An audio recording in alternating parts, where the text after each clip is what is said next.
to our oath of office and shall continue to do so. We collectively and unanimously make the following statement pursuant to the media briefing we held yesterday evening. That is on the 15th of August 2022 at the same place, Serena Hotel, Nairobi, where we promise for a comprehensive statement with regard to the results of the August 9th, 2022 presidential election declared and announced by Mr. Wafula Chebukati in his capacity as the chairperson.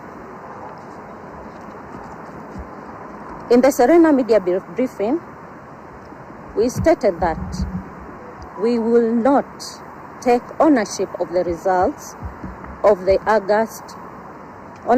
results yesterday of the presidential election declared and announced by Mr. Chebukati.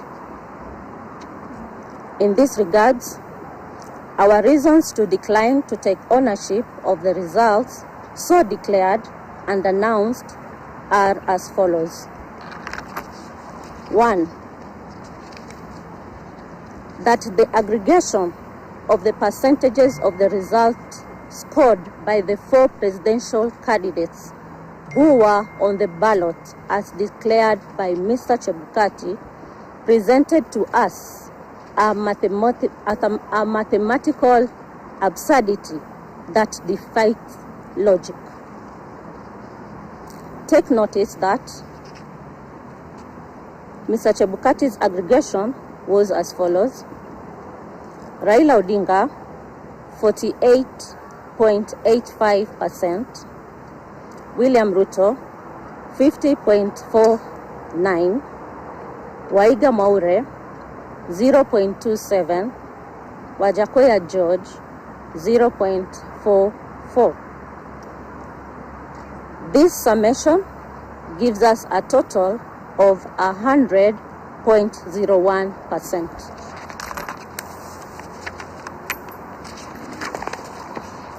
The 0.01% translates to approximately 142,000 votes, which will make a significant difference in the final result.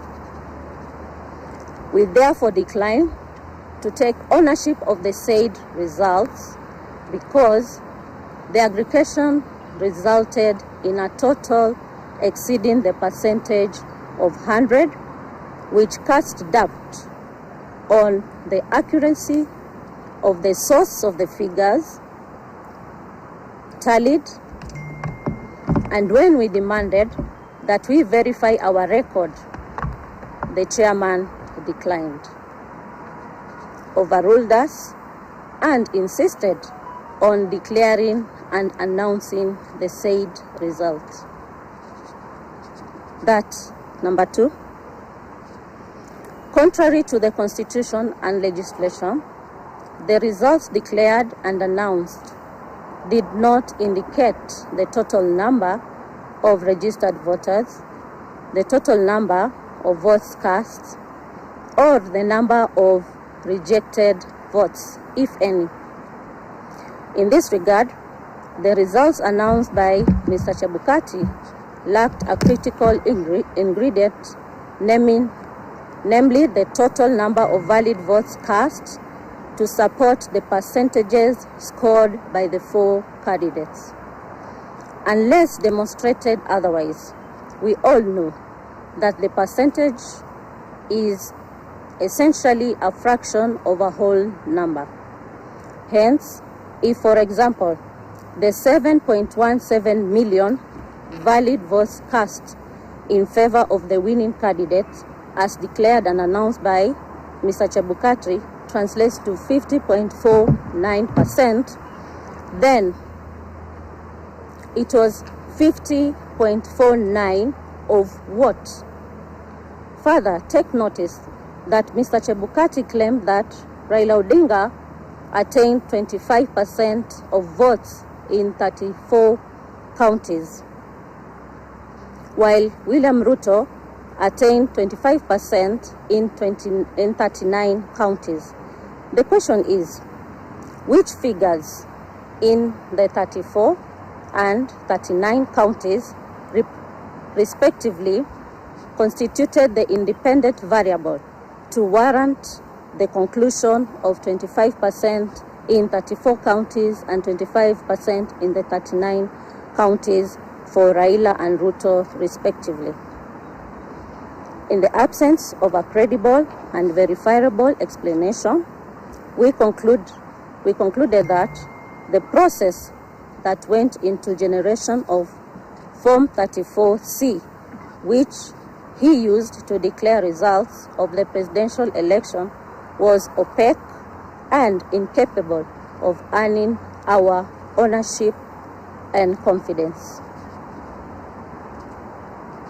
Number 3, guided by the authority of Maina Kiai case, petition number 106 of 2016, as upheld by the Court of Appeal in Civil Appeal number 105 of 2017 and affirmed by the Supreme Court of Kenya, we state categorically that the results of the presidential election held in August 9, 2022, declared and announced by Mr. Wafula Chebukati on August 15, 2022, belonged to himself and do not represent the declaration and announcement by Independent Electoral and Boundaries Commission.